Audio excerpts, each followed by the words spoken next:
बिस्मिल्लाहिर्रहमानिर्रहीम नहमदु व नुसल्ली अला रसूलिल करीम।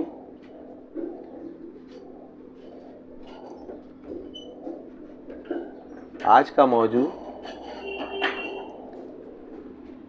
बहुत ही सेंसिटिव मौजू है और हसास मौजू है ये। जैसा कि हम सब जानते हैं कि बर्रे सगीर पाको हिंद में अहले सुन्नत वल जमात दो बड़े तबके में तकसीम है। एक तबका तो देवबंद से मुंसलिक है, देवबंदी हजरात हैं। दूसरा तबका बरेली का है, जो मौलाना अहमद रज़ा ख़ान साहब और दिगर उलमा इसमें हैं। तो ये हजरात उनको फॉलो करते हैं। ये दोनों तबका जो है अहले सुन्नत वल जमात का ही तबका है और दोनों अपने आप को अहले सुन्नत वल जमात कहता है। लेकिन एक तबका जो है ख़ास तौर से बरेली हजरात जो हैं उनकी तरफ से जो है देवबंद वालों पर तकफीर का फतवा है। उनके अकाबिर पर जो है वहाबी होने का इल्ज़ाम जो है वो आयद किया गया है। देवबंद वाले जो हैं चुनांचे वो बदले में कह लीजिए या कुछ बरेली हजरात के कुछ ख़ास किस्म के अक़ायद हैं जिनकी बुनियाद पर वो उनको जो है बिदअती करार देते हैं। तो मैंने सोचा कि इस ज़िम्न में कुछ मुताला करना चाहिए। शायद कोई मसाहलियत की राह अगर समझ में आए तो मैं वो आपके सामने वो पेश कर दूं। तो मैंने देखा ख़ास तौर से अभी तो वो बरेली वाले हजरात को अभी उधर वो रखते हैं। वो देखते हैं कि जो बरेली हजरात की जानिब से ख़ास तौर से मौलाना अहमद रज़ा ख़ान साहब ने हुसामुल हरमैन में जो देवबंदी हजरात पर वहाबियत का इल्ज़ाम आयद किया तो वो कहाँ तक दुरुस्त है। तो हमने ये पाया कि अकाबिर जो उस ज़माने के मौलाना अहमद रज़ा ख़ान साहब के अहद के जो उलमा थे, मौलाना अशरफ अली थानवी रहमतुल्लाह ताला, मौलाना रशीद अहमद गंगोई, मौलाना कासिम नानोतवी और दीगर हजरात जो देवबंद से मुंसलिक थे, तो उन्होंने यकसर जो है उन तमाम इल्ज़ामात को मुस्तरद कर दिया। हुसामुल हरमैन में जो इल्ज़ाम आयद किया था उन्होंने, तो उन्होंने अपनी किताबों में वो बिल्कुल वो बयान कर दिया कि भाई हमारा वहाबियत से कोई ताल्लुक़ ही नहीं है, ना हमारा कोई ताल्लुक़ जो है वो नजद के शेख मोहम्मद बिन अब्दुल वहाब नज़दी से कोई हमारा कोई ताल्लुक़ है। तो हमारे अक़ायद जो हैं वह अहले सुन्नत वल जमात के अक़ायद हैं। तो फिर भाई हम पर जो है ये वहाबियत का ये इल्ज़ाम जो है ये सरासर बेबुनियाद और झूठा इल्ज़ाम है। तो ये बात तो है उनकी किताबों में। अभी ये मामला आएगा तो, लेकिन फिर ये मामला आया कि बीच में ये जब दूसरा एक तबका आया, मौलाना मंजूर नुमानी साहब, कारी मोहम्मद तैयब साहब, तो मौलाना मंजूर नुमानी साहब की एक किताब मेरे हाथ लगी। उस किताब का उन्वान है शेख मोहम्मद बिन अब्दुल वहाब और हिंदुस्तान के उलमाए हक। इस किताब का हवाला जो है वो देवबंद के मुनाजिर इस्लाम मौलाना इलियास घुमन ने भी दिया कि हमारे अक़ायद जो है और हमारी फ़िक्र जो है मौलाना शेख मोहम्मद बिन अब्दुल वहाब नज़दी के ताल्लुक़ से क्या है। तो इस किताब से जो है हमारे अक़ायद का पता चलता है और हम इसी किताब को फॉलो करते हैं। तो जब ये किताब पढ़ी गई तो बात फिर दूसरी हो गई। मतलब अकाबिर जो है वो कुछ लिख गए और इन्होंने जो है मौलाना मंजूर नुमानी साहब बिल्कुल एहतराम के साथ, लेकिन चूँकि वो भी एक आलिम दीन है उनसे इख्तिलाफ़ किया जा सकता है।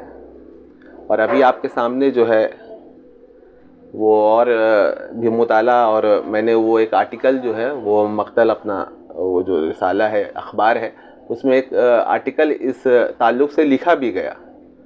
कि भाई ये तज़ाद क्यों है, कि उन्होंने तो कह दिया कि भाई हमारा कोई ताल्लुक़ नहीं है और हम उनको जो है ऐसा ऐसा समझते हैं। फिर ये दूसरा तबका जो है अपने ही अकाबिर की बातों को जो है वो झुटलाने लगा और उसमें जो है वो रंग आमेज़ी, उन्होंने ऐसा नहीं कहा होगा, उन्होंने ऐसा नहीं कहा होगा। तो ये अजीब सी तज़ाद बयानी जो है वो अवाम तवाम ख़वास को भी जो है वो तज़ब्ज़ुब में डाल दे कि भाई बात क्या है, कि आखिर देवबंद का असल जो है वो मोहम्मद बिन अब्दुल वहाब नज़दी के ताल्लुक़ से सही अक़ीदा क्या है और उनका मौक़िफ़ क्या है।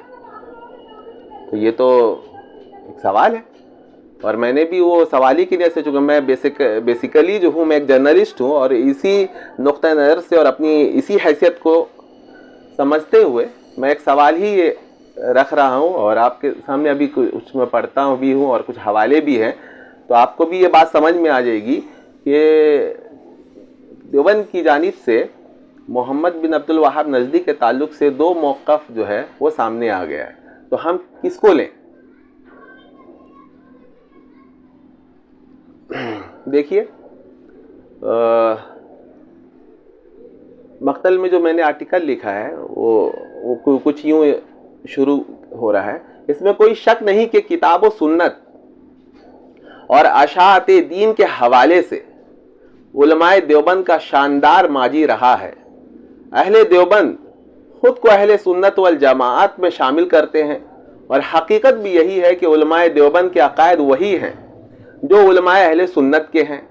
लेकिन बाज़ बातों में उलमाए देवबंद ने ऐसा मुतज़ाद मौक़िफ़ अख्तियार कर रखा है कि एक आमी तो कुजा ख़वास भी मखमसे में फंस जाते हैं। मोहम्मद बिन अब्दुल वहाब नजदी और उनके मुत्तबईन के अकायद व आमाल के सिलसिले में उलमाए देवबंद का मौक़िफ़ अजीब व गरीब तजाद का शिकार है। देखिए अब ये हवाले हैं। मौलाना रशीद अहमद गंगोई देवबंद के अकाबिर, बिल्कुल समझ लीजिए बानी में है, ये बानियान में है। इब्न अब्दुल वहाब और उसके अकायद के ज़िम्न में हजरत के दो बयान मिलते हैं। एक पहला वो अपनी किताब फतावा रशीदिया हिस्सा अव्वल सफ़ा नंबर 62 में इरशाद फरमाते हैं कि मोहम्मद बिन अब्दुल वहाब के अकायद का मुझको हाल मालूम नहीं। बात वाज़ेह है। अब दूसरा नजरिया देखिए, वो ये भी जो है फतावा रशीदिया हिस्सा अव्वल सफ़ा 7 में ये दर्ज है कि मोहम्मद बिन अब्दुल वहाब के मुख्तदियों को वहाबी कहते हैं। उनके अकायद उम्दा थे और मजहब उनका हम्बली था। मालूम ये होता है कि कुछ मालूमात बाद में जो है मौलाना रशीद अहमद गंगोई को जो मिली है, तो बाद में ये बात जो है वो इरशाद फरमा रहे। अलबत्ता उनके मिजाज में शिद्दत थी, मगर वो और उनके मुक्तदी अच्छे हैं, मगर हाँ जो हद से बढ़ गए उनमें फसाद आ गया है और अकायद सब के मुत्तहिद है। आमाल में फ़र्क हनफी, शाफ़ई, मालिकी, हम्बली का है। मजकूरा बाला दोनों फतवों पर गौर करने से इब्न अब्दुल वहाब नज़दी के ताल्लुक़ से दर्जे झैल राय कायम की जा सकती है। नंबर 1, मौलाना रशीद अहमद गंगोई को इब्न अब्दुल वहाब नजदी और उसके अकायद के बारे में कुछ भी मालूम न था। नंबर 2, उन्होंने बाद में इब्न अब्दुल वहाब के ताल्लुक़ से मालूमात बहम पहुंचाई। इस सिलसिले में कोई सबूत नहीं है कि यह मालूमात उन्हें किन जराए से मिली। इब्न अब्दुल वहाब नजदी और उसके मुत्तबीन की किताबों से बराह रास्त या किसी और जरिए से। तीसरी बात, मौलाना रशीद अहमद गंगोई के दूसरे नजरिए के मुताबिक वहाबियों के अकायद उम्दा थे। चौथी बात, वहाबी मसलकन इमाम अहमद बिन हम्बल के पैरोकार थे। पांचवी बात, इब्न अब्दुल वहाब के मिजाज में शिद्दत थी, यानी दूसरों पर कुफ्र और शिर्क का हुक्म लगाने में वो बड़े सख्त थे, लेकिन इसके बावजूद इब्न अब्दुल वहाब और उसके मानने वालों को बुरा नहीं बल्कि अच्छा ही कहा जाएगा। इब्न अब्दुल वहाब के पैरुओं में चंद ऐसे भी हैं जिनमें फसाद आ गया है, यानी अकायद व अमाल में गाली हो गए हैं। नंबर 7, अकायद के एतबार से हम में और उनमें कोई फ़र्क नहीं है, अलबत्ता अमाल में फ़र्क पाया जाता है, और ये फ़र्क भी बस ऐसा ही है जैसे हनफी, मालिकी, शाफई और हम्बली में है। ये मौलाना शेख गंगोई की राय पर जो है राय को समझने की कोशिश की जा रही है। उनकी राय दो तरह की बात आई है ना। यहाँ एक बात और दिलचस्पी से खाली नहीं कि वो नज़रिया जिसमें हजरत गंगोई रहमतुल्लाह अलैह इब्न अब्दुल वहाब के अकायद के बारे में अपनी ला इल्मी का इजहार फरमा रहे हैं, वो फतावा रशीदिया जिल्द अव्वल के सफ़ा नंबर 62 पर दर्ज किया गया है, जबकि दूसरी राय जिसमें उन्होंने इब्न अब्दुल वहाब के अकायद को उम्दा बताया सफ़ा नंबर 7 पर दर्ज कर रखा है। अब ये जामे की गलती है या कुछ और, कुछ नहीं कहा जा सकता। अब आइए देवबंद के दूसरे बड़े बुजुर्ग, बड़ी काबिल एहतराम शख्सियत मौलाना हुसैन अहमद मदनी रहमतुल्लाह अलैह के भी इब्न अब्दुल वहाब नज़दीक के ताल्लुक़ से उनका क्या नज़रिया था वो भी देखें। मौलाना हुसैन अहमद मदनी रहमतुल्लाह अलैह मौलाना रशीद अहमद गंगोई के मुरीद और खलीफा हैं। देवबंद वालों पर जब मुखालिफिन की जानिब से वहाबी होने का इल्ज़ाम आयद किया गया और तो देवबंद की जानिब से यही जवाब दिया गया कि भाई हम वहाबी नहीं हैं, यानी वहाबियों के अकायद और हमारे अकायद में कोई मेल नहीं है। ये बात भी आप सब हजरात जानते हैं।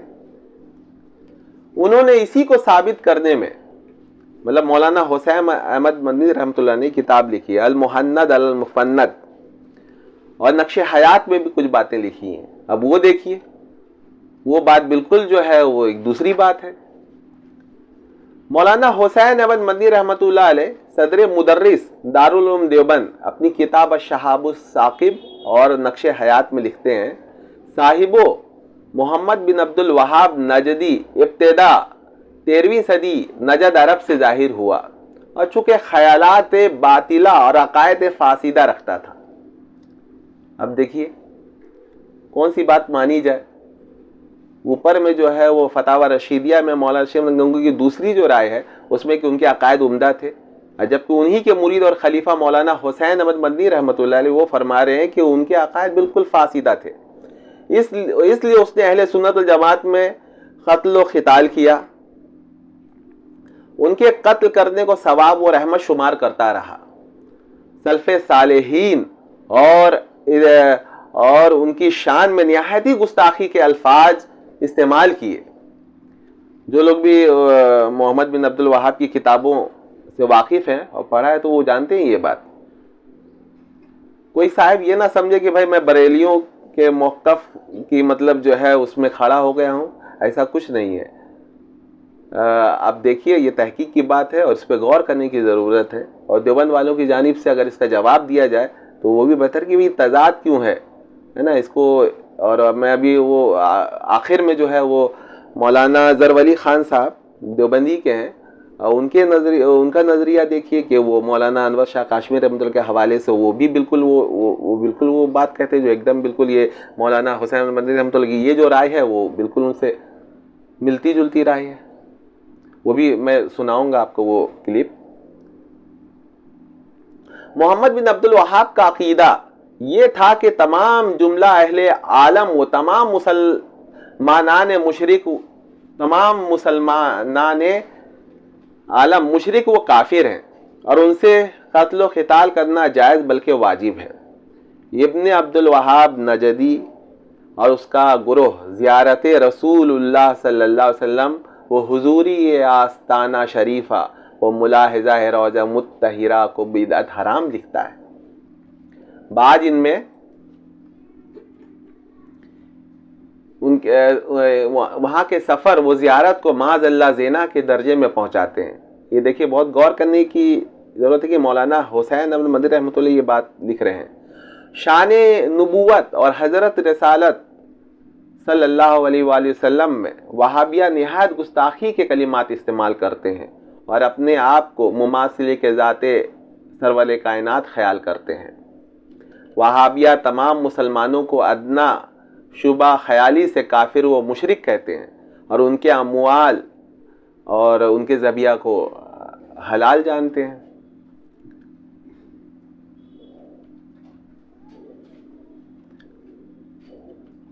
मतलब उन पर जो है वो हर चीज़ वो चल सकता है। वो चूँकि वो मुसलमान ही नहीं है तो फिर उनकी हर चीज़ें जो है वो जायज़ है। तबर्रुकात का अदब वहाबिया के नज़दीक शिर्क व कुफ्र और हराम है।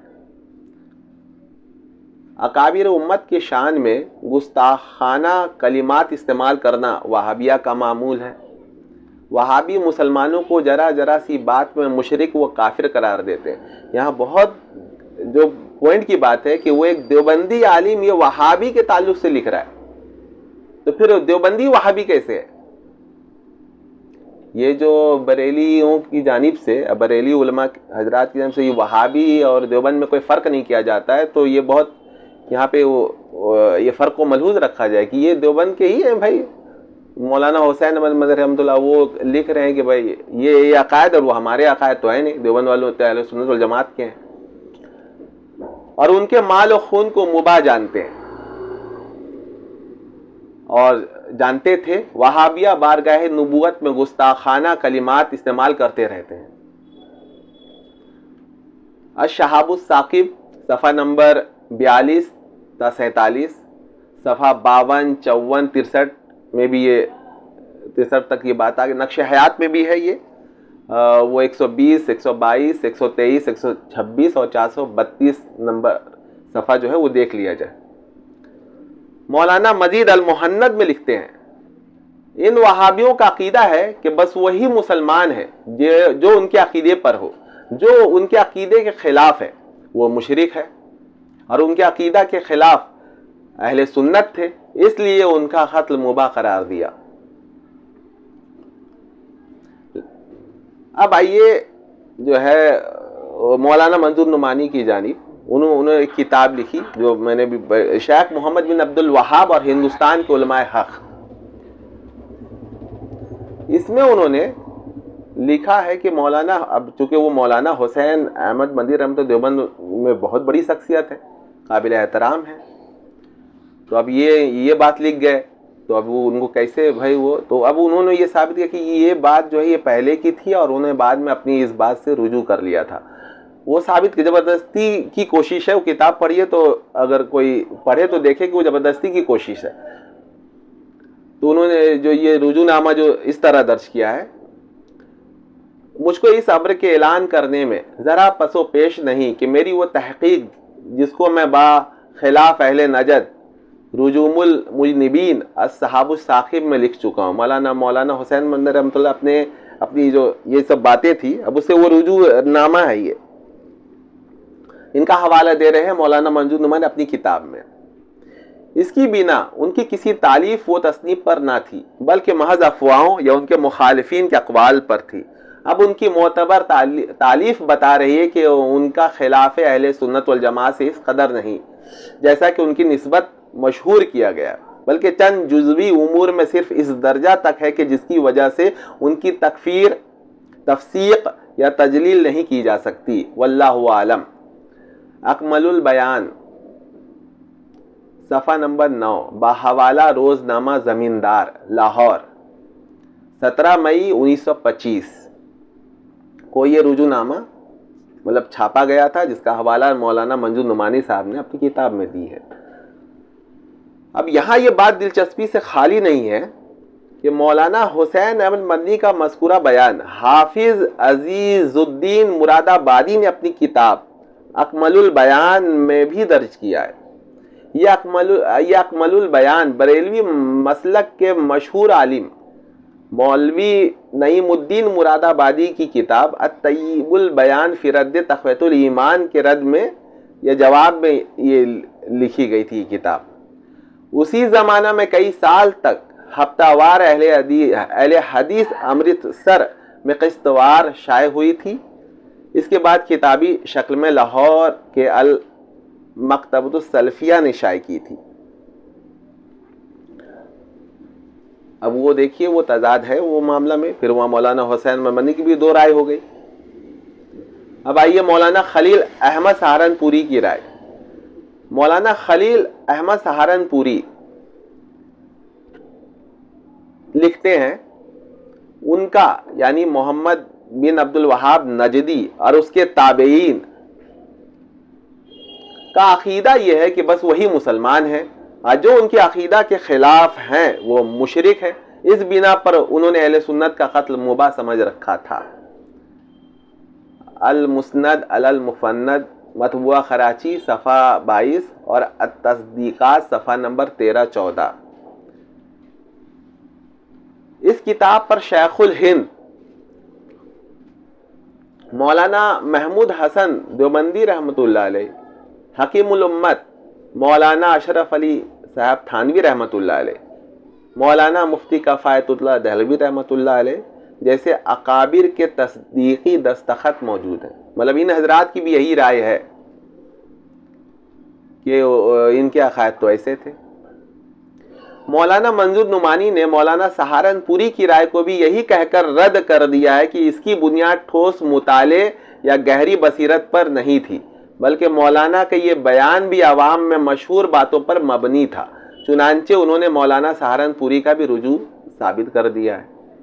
हालांकि कोई रुजू है नहीं उनका, लेकिन ये है कि बस वो कर लिया होगा और उनको उनकी तहकीक जो है वो सही नहीं होगी। बस ऐसा ही है किताब में, अब पढ़िए वो मंजूर की किताब तो ऐसा ही है उनका। लिखते हैं कि हज़रत सहारनपुरी उस ज़माने में जबकि हरमैन शरीफैन पर सऊदी हुकूमत या दूसरे लफ्ज़ों में वहाबी हुकूमत कायम हो गई थी, मदीना मुनव्वरा में क़याम किया और वहाँ से ख़त एडिटर रोज़नामा ज़मींदार मौलाना ज़फ़र अली ख़ान को यूँ लिखा, काजुल ख़ज़ात शेख अब्दुल्ला बिन बलेहज जिनका मकान मेरे मकान के करीब ही है, उनसे अक्सर मुलाकात होती रहती है और दीनी मसाइल में गुफ्तगू भी होती रहती है। बड़े आलिम हैं, मजहब अहले सुन्नत वल जमाअत रखते हैं।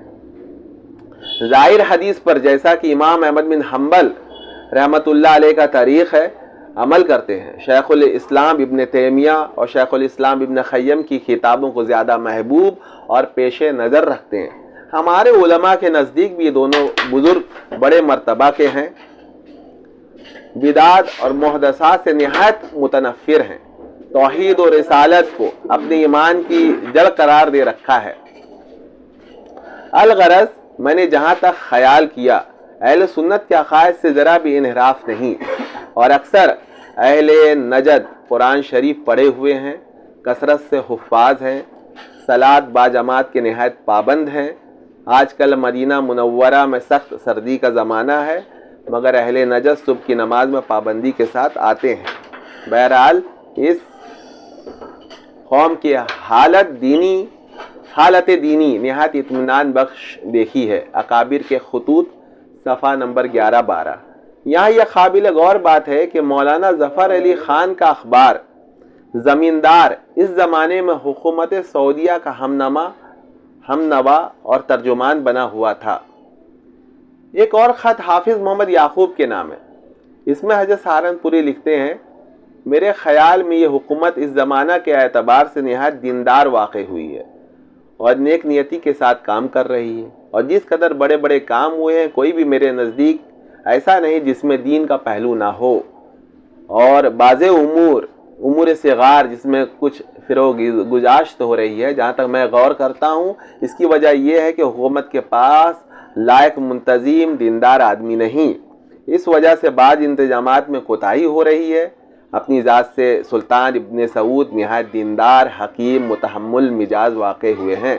मेरा जो वहाँ ख्याल था वो यहाँ पहुँचकर और हालात देखकर मैं कुछ ज़्यादा एहसान की नज़र से हुकूमत के रंग ढंग देख रहा हूँ।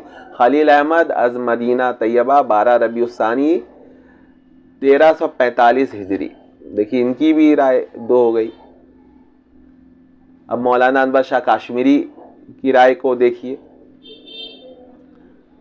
मौलाना मोहम्मद अनवर शाह काश्मीरी साबिक शेखुल हदीस देवबंदी लिखते हैं फैजुल बारी में, वो काहिरा से वो छपा है 1938 में, उसका तर्जमा है, वो उनकी इबारत है, वो आप सुन लीजिएगा, वो मुफ्ती ज़रवली ख़ान साहब से। मोहम्मद बिन अब्दुल वहाब नजदी एक कम इल्म और कम फहम इंसान था, इसलिए कुफ्र का हुक्म लगाने में उसे बाक न था। इनके ताल्लुक से मौलाना मंजूर नुमानी साहब रुजू का हवाला तो नहीं ला सके, लेकिन सारा जोर ये साबित करने में लगा दिया कि अल्फाज मौलाना अनवर शाह काश्मीरी के नहीं बल्कि उनके शागिर्द ख़ास मौलाना बद्र आलम साहब मौलाना अनवर शाह काश्मीरी की तर्जुमानी कराने में इसी प्रोपेगेंडा का शिकार हो गए होंगे, जैसा कि इब्ने अब्दुल वहाब के सिलसिले में दूसरे अकाबिर देवबंद हो चुके थे। हकीमुल हुम्मत मौलाना अशरफ अली थानवी की राय। हजरत मौलाना अशरफ अली थानवी साहब रहमतुल्लाह अलैह फरमाते हैं कि इतने गजब और जुल्म की बात है कि हमारे बुजुर्गों को बदनाम करते हैं और वहाबी के लक़ब से याद करते हैं। मतलब यहाँ मौलाना अशरफ थानवी में साफ वो कह रहे हैं कि भाई हम तो वहाबी नहीं है, हमारा कोई ताल्लुक ही नहीं है। हमारे करीब में कस्बा जलालाबाद, वहाँ पर एक जुब्बा शरीफ है जो हुजूर सल्लल्लाहु अलैहि वसल्लम की तरफ मंसूब है। उसकी ज़ियारत हजरत हाजी साहब रहमतुल्लाह अलैह और मौलाना शेख मोहम्मद साहब किया करते थे, और हजरत मौलाना रशीद अहमद साहब गंगोई रहमतुल्लाह अलैह ने इसके मुतालिक मेरे ख़त के जवाब में तहरीर फरमाया था कि अगर मुनकिरात से खाली वक्त में ज़ियारत मुयस्सर आना मुमकिन हो तो हरगिज़ दरेग ना करें। बतलाइए, बातें वहाबियत की हैं। ये बहुत ख़ास बात है कि इस तरह की चीज़ें मतलब मुक़द्दसात का वह एहतराम और ये वो वहाबियों में तो है ही नहीं है। मौलाना शेख थानवी कि हम लोग तो इस मसलक पर है, तो हम वहाबी कैसे हैं भाई। इन बिदतियों में दीन तो होता नहीं, जिस तरह जी में आता है जिसको चाहते हैं बदनाम करना शुरू कर देते हैं, खुद तो बददीन दूसरों को बददीन बतलाते हैं। ये मलफूजात हजरत के जिल्द नंबर 4 सफ़ा नंबर 32 मलफूज 55।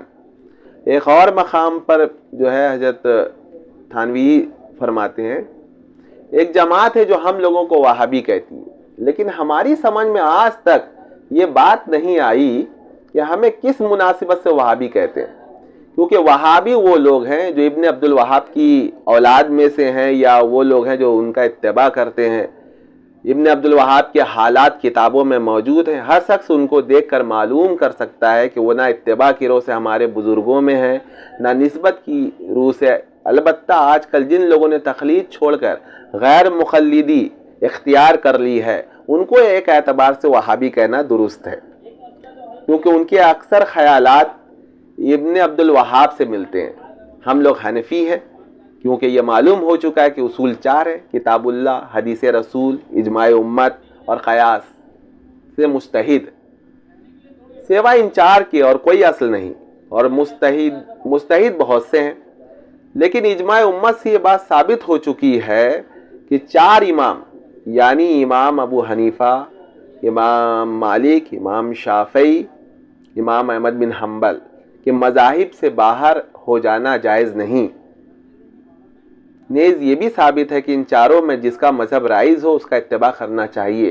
तो चूँकि हिंदुस्तान में इमाम अबू हनीफ़ा रहमतुल्लाह अलैह का मज़हब राइज़ है, इसलिए हम उन्हीं का इत्तिबा करते हैं।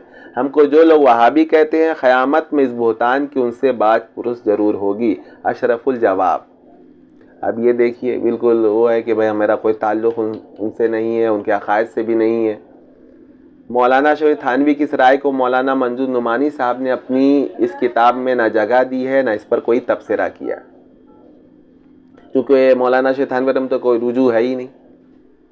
मतलब ये जो नज़रिया बना चुके थे अपने मुताला की बुनियाद पर, तो उस पर वो जमे रहे, उनका कोई रुजू नहीं है, तो ये लाए भी नहीं।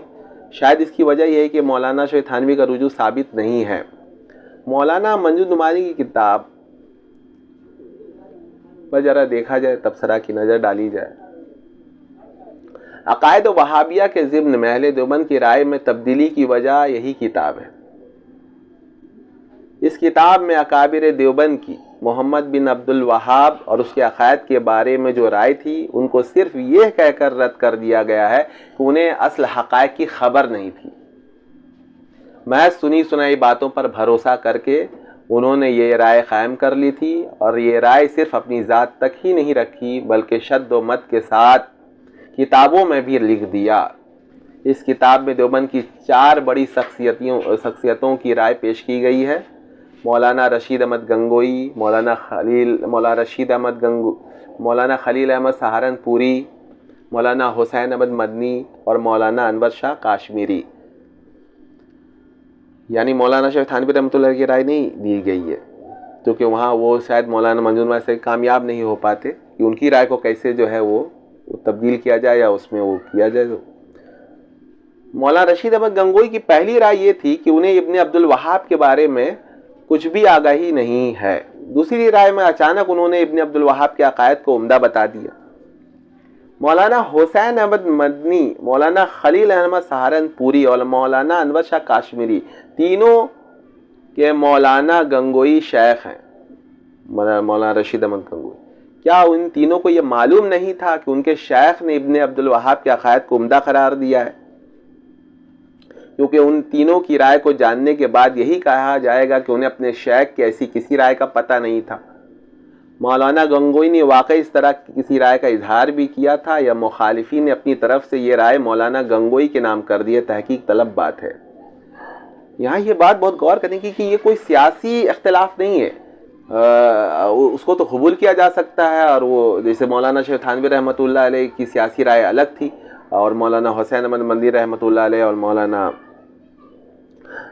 शेखुल हिंद रहमतुल्लाह अलैह की राय दूसरी थी। ये सियासी इख्तिलाफ था, लेकिन ये बहुत बड़ा ये मजहबी मामला है और एक बहुत बड़ा तबका जो है वहाबी गर्दान कर, वहाबी करार देकर देवबंद को जो है आवाम से दूर कर चुका है। तो ये तो बहुत ये है कि इसमें तो साफ और शफाफ जो है एक वाज़ेह जो है बात जो है देवबंद की जानिब से आनी चाहिए। लेकिन आप देख ही रहे हैं कि वो पहले कुछ बात है, फिर उसके बाद कुछ बात हो जा रही है, फिर कुछ ऐसा तो ये तो मखमसे वाली बात हो कि तज़ब्ज़ुब में आदमी आ जाए कि कौन बात को माने और कौन बात को रद्द करे। तो ये एक सवाल है। मैं सहाफ़त एज ए सहाफ़ी, एज ए जर्नलिस्ट, ये एक सवाल है असल में देवबंद वालों से। ये सवाल है, अगर कोई इसका हल बता दे तो शुक्रिया। मौलाना खलील अहमद सहारनपुरी, मौलाना हुसैन अहमद मदनी या अनवर शाह काश्मीरी को अपने शेख की आखिरी राय का पता होता तो ये हजरात इब्ने अब्दुल वहाब के बारे में हरगिज़ सख्त रवैया इख्तियार न फरमाते। अब आइए मौलाना हुसैन अहमद मदनी और मौलाना खलील अहमद सहारनपुरी के रुजू की तरफ। मौलाना मंजूर नुमानी साहब ने इन दोनों बुजुर्गों की साबिक़ा राय में तब्दीली को साबित करने की कोशिश की है। मौलाना मदनी के रुजू के लिए सिर्फ एक अखबारी बयान को सबूत में पेश किया गया, जो एक ऐसी अखबार में शाया हुआ जो उस वक्त हुकूमत सऊदिया का हामी था। फिर इसी अखबारी बयान को एक साहब ने अपनी किताब में बतौर हवाला पेश किया। लेकिन हैरत की बात यह है कि किताब भी लाहौर के सलफी मकतबा ही ने शाया किया। किसी और जरिया से इस बात की तस्दीक नहीं हुई कि वाकई मौलाना मदनी ने अपनी राय से रुजू फरमाया था या नहीं, क्योंकि ऐसी बड़ी शख्सियत के लिए ये बावर करना ही मुश्किल है कि महज अवाम में मशहूर बातों को बुनियाद बनाकर वो इब्ने अब्दुल वहाब नजदी के ताल्लुक से इतनी सख्त राय कायम कर ले और अपनी किताब में दर्ज भी कर दें। तो किन किन बातों को आप उनकी रद्द करेंगे? और तो उनकी तमाम बातें तो वो ये हो जाएगी, वो मतलब मशकूक हो जाएगी कि कौन बात को मानना है और कौन बात को नहीं मानना। चूंकि आप ही वो इसमें डाल दिए कि पहले तो वो नहीं जानते थे, अब बाद में जाने और फिर वो रुजू किया। और ये तो क्यों भाई अपने अकाबिर ईशान में ये गुस्ताखी कहना या उनको मशकूक बना देना, ये तो ठीक नहीं है। मौलाना मंजूर नुमानी साहब की शख्सियत वाकई बहुत बड़ी शख्सियत है ना, लेकिन ये किताब लिखकर उन्होंने वो अच्छे अच्छे ख़ास लोगों को भी जो है वो परेशानी में डाल दिया है। हालांकि उन्होंने इब्तिदा में, इस किताब की इब्तिदा में वो बात कह दी कि मुझे कारी मोहम्मद तैयब साहब ने कहा कि हुकूमत सऊदिया से ग़ुरबत के लिए किताब जो है इसी लिखी जाए, चूँकि वहाँ पे जो हमारे दुश्मन मतलब वो जो गैर मुखलिद हजरात हैं वो इसको बुनियाद बना करके कि देवबंद वाले भी जो है इब्ने अब्दुल वहाब नजदी के ताल्लुक से सख्त मौक़िफ़ रखते हैं, वो हमारा जो है वहाँ मामला वो साफ़ कर रहे हैं। तो ऐसी कोई खलीज जो है इसको पाटने के लिए किताब लिखी गई है। वो तो इसी किताब में जो है उन्होंने इस बात का इकरार भी किया हुआ है। तो बात समझी जा सकती कि ये ज़बरदस्ती की किताब है। देवबंद वालों का जो है अकीदा असल में वही अकीदा है कि भाई हमारा कोई ताल्लुक़ इब्न अब्दुल वहाब नजदी से नहीं है और हम वहाबी नहीं हैं। या आखिर में देखिए फतावा फरीदिया भी बात आएगी तो आप समझ जाएंगे कि क्या है। यही हाल मौलाना खलील अहमद सहारनपुरी का है। उनके रुजू की बुनियाद भी सिर्फ 2 खत हैं। ये खत मौलाना सहारनपुरी का है या नहीं, इसको भी सबूत की ज़रूरत है। ये बातें मैं इसलिए इतने वसूख से कह रहा हूँ कि इस दौर में भी बाज़ उलमाए देवबंद ऐसे हैं जो मौलाना हुसैन अहमद मदनी और मौलाना खलील अहमद सहारनपुरी के साबिक़ा मौक़िफ़ ही को इख्तियार किए हुए हैं। यानी उन्होंने मौलाना मंजूर नुमानी साहब की किताब को काबिल एतमाद नहीं समझा है। मौलाना अनवर शाह काश्मीरी की राय का कोई रुजू साबित नहीं किया गया है। सिर्फ इजहार बयान के ज़रिए ख़ारिज को कायल करने की कोशिश की गई है कि मौलाना अनवर शाह काश्मीरी इस शख्सियत के लिए जेब नहीं देता कि वो इस तरह की राय का इजहार करें। अजीब बात है, ये भी कोई दलील है कि उन्होंने नहीं कही होगी ये बात, बस किसी अक़ीदतमंद ये बात लगा दी है मौलाना से, मतलब सिरे से इस कौल का ये कहते हैं। जबकि मुफ्ती ज़फ़र खान साहब ने भी इसी कौल का हवाला दिया, वो भी जाहिल थे या जाहिल हैं। खुद मौलाना मदनी ने तो इब्न अब्दुल वहाब के ताल्लुक़ से बहुत ज़्यादा सख्त लहजा इस्तेमाल किया और किताबों में अब भी महफूज है। तो क्या इतना सख्त लहजा मौलाना मदनी को ज़ेब देता था? मौलाना अनवर शाह काश्मीरी पर लिखे हुए मौलाना मंजूर नुमानी साहब के पूरे मजमून को पढ़ जाइए, कहीं से साबित नहीं होता कि उन्होंने शायख इब्न अब्दुल वहाब के ताल्लुक़ से कही गई अपनी बात से रुजू किया हो।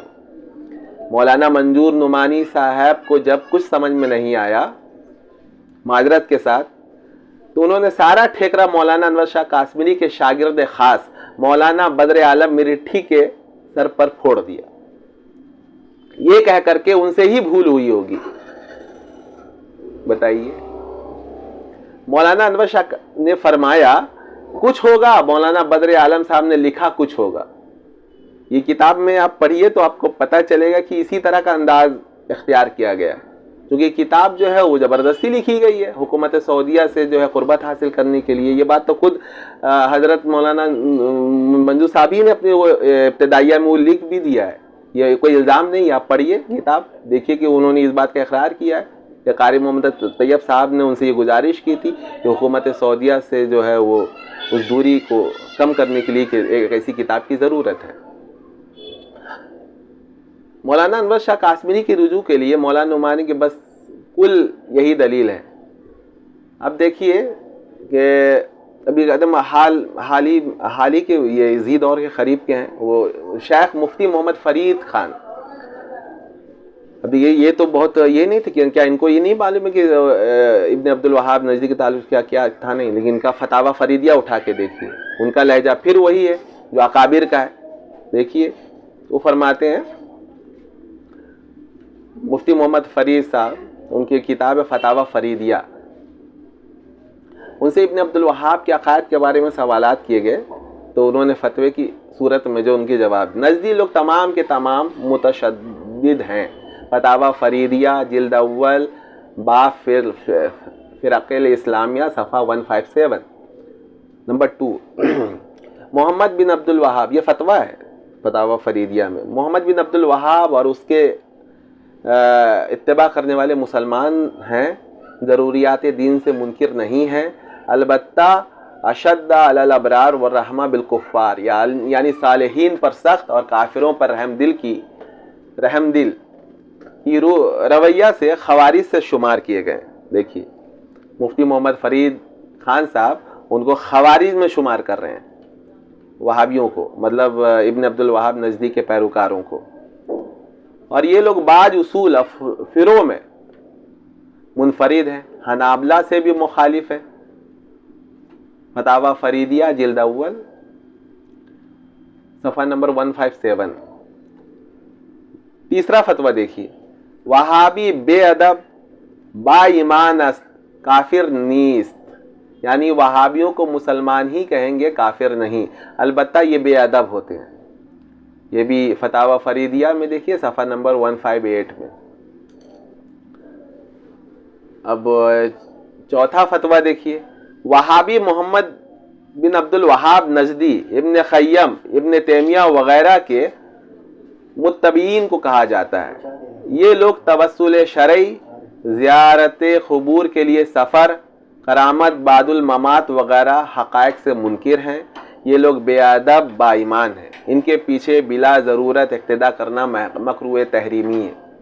फतावा फ़रीदिया, ये बरेलियों का फतवा नहीं है, ये देवबंदी का फतवा है। फतावा फ़रीदिया जिल्द अव्वल सफ़ा नंबर 158। फतवा नंबर 5, फ़िरका सलफ़िया वहाबिया खैरुल कुरून के किसी इमाम पर एतमाद नहीं करता और आइम्मा ने कुरान और हदीस की 2 तशरीह की है। ये फ़िरका नावाकिफ़ लोगों को इस तशरीह पर बज़्ज़न करता है और अपनी तशरीह की तरफ दावत देता है। ये फ़िरका तक़लीद शख्सी को शिर्क कहता है और आइम्माए दीन को अरबाब मिन दुनिल्लाह कहता है और नावाकिफ़ लोगों का ये जहन बनाता है कि इमाम आज़म रहमतुल्लाह अलैह वगैरह राय को हदीस पर मुक़द्दम रखते थे। हालांकि तक़लीद शख्सी की मशरूइयत कुरान और हदीस और तामुल खैरुल कुरून से साबित है और हर दौर के ख़वास का सवाद आज़म मुफस्सिरीन, मुहद्दिसीन, सारिहीन हदीस फ़ुक़हा, अरबाब तसव्वुफ़ तक़लीद शख्सी के पाबंद रहे हैं और इनमें से बिलखुसूस अहनाफ तमाम आइम्मा मुज्तहिदीन को बरहक मानते हैं और दिगर आइम्मा के मुक़ल्लिदीन को अपनी तरह मुसलमान समझते हैं और किसी इमाम की तौहीन और शितम को जायज़ नहीं समझते। और जिन मसाइल में सहाबा रिज़वानुल्लाह ताला अलैहिम अजमईन मुख्तलिफ रहे हैं, मसलन क़िराअत खलफुल इमाम, रफ़ा यदैन, आमीन बिल जहर वगैरह, तो इनमें जानिबीन के दलाइल को ज़िक्र करके बाद में अव्वल राज़े को दलाइल से मुतय्यन करते हैं और कौल मजरू के क़ाइलीन पर न तंज़ करते हैं और न उनको अपनी राय की तरफ दावत देते हैं। बाखिलाफ़ ताइफ़ा सल्फ़िया का जो रवैया है, वहाबियों का जो रवैया, ये बता रहे हैं कि अहले सुन्नत जमात का क्या अक़ीदा है, जबकि ये वहाबी और इब्न अब्दुल वहाब नजदी का बिल्कुल उल्टा है। आप किसी इस ज़माने के किसी गैर मुख़ल्लिद से भी आप पूछें तो वो भी बिल्कुल ये सब चीज़ें नहीं है, वो तो इमाम का सिरे से वो मुनकिर है। फतवा फ़रीदिया में इसलिए और आगे लिखते हैं कि जिन शहरों की अक्सरियत या तमाम बाशिंदगान अहनाफ हों और गैरत व मजहबी हमियत से भरपूर हों, तो ऐसे बलाद में इस ताइफ़ाए सल्फ़िया वहाबिया की पुष्ट पनाही करना और उनको मदारिस के लिए जगह देना आइम्माए दीन की तौहीन में नाजायज़ ताउन और अवाम की तबाही और बदखाई है, क्योंकि तजरीबा से साबित है कि फ़िरक़े सल्फ़िया वहाबिया सब व शितम और तशद्दुद से मना नहीं होते। तो इन मफासिद की बिना पर इस ताइफ़ाए सल्फ़िया वहाबिया को ठिकाना देना हराम है। ये देखिए देवबंद के एक बहुत बड़े मुफ्ती, जिनकी फतवा फ़रीदिया कई जिल्दों में है, उसमें ये फतवा लिखा है। इतना सख्त है, क्या इनको जो है वो नहीं पता है कि मौलाना मजनून साहब ने कौन सी किताब लिखी है और कैसे जो इब्न अब्दुल वहाब नजदी का दिफा किया है। अजीब तजाद है। मैं तो खुद इस तजाद में मतलब यूँ समझिए कि मैं खुद ही फंस चुका हूँ। आप में से कोई है तो वो निकालें कि भाई किसको मानना है। मुफ्ती मोहम्मद फरीद के मज़कूरा बाला फतावे की रोशनी में तो यही कहा जाएगा कि इब्न अब्दुल वहाब के अकायद देवबंद के अकायद से मुख्तलिफ थे। अल्लामा शामी ने तो वहाबियों को खवारिज में शुमार किया है। मुफ्ती मोहम्मद फरीद साहब की भी यही राय है। जिनके अकायद व अमाल खवारिज तक पहुँच गए हों, उनकी हिमायत और उन्हें मबनी बरहक साबित करने के लिए आखिर मौलाना नुमानी साहब को किताब लिखने की ज़रूरत ही क्यों आन पड़ी। कोई भी शख्स यही राय कायम करेगा कि दरअसल हरमैन शरीफैन पर वहाबियों का कब्ज़ा होने के बाद देवबंद वालों और वहाबियों के दरमियान खलीज कायम हो गई थी। इसी की वजह से मतलब वो बात मैंने कहा है कि मतलब वो एक खलीज और एक दूरी थी, चुनांचे इस दूरी को कम करने के लिए किताब लिखी गई है। और ये कोई इल्ज़ाम नहीं है, ये किताब में इस बात का इकरार है, मौजूद है खुद इस किताब में मौलाना मंजूर नुमानी साहब की जो किताब है इसमें ये करार है। तो बात तो और तवील होती जाएगी, वीडियो ऐसे ही वो बहुत तवील हो चुका है, तो आखिर में मैं वो सुनाता, लेकिन वीडियो बहुत तवील हो गया कि वो मौजूद है, इसे वो आप देख लीजिए यूट्यूब पर। मौलाना ज़रवली ख़ान साहब का जो बयान है इब्न अब्दुल वहाब नज़दी के ताल्लुक़ से, आप देखिए वो बिल्कुल तो हाल के हैं लेकिन सख्त है, और उन्होंने एकदम बिल्कुल बाबंग दुहल कहा है कि इस मामले में मौलाना मंजूर नुमानी साहब से एक सा और ख़ता हो गई है कि उन्होंने वो दिफा कि ये हमारा मतलब ये देवबंद का अक़ीदा ये नहीं है, देवबंद का अक़ीदा वही है जो अकाबिर अपनी किताबों में लिख गए हैं कि भाई हमारा कोई ताल्लुक़ इब्न अब्दुल वहाब नज़दी से नहीं है और हम वहाबी नहीं हैं, हम लोग अहले सुन्नत वल जमात हैं। अगर इसको अपनाने का ये मतलब फ़ायदा है, मतलब मेरी कोशिश ये है कि ये दो तबका, बरेली का और देवबंद का, ये दो तबका अहले सुन्नत का, ये दोनों मिले आपस में क़रीब हो। इसके लिए ज़रूरी है कि जो वजह दूरी है उसको दूर किया जाए।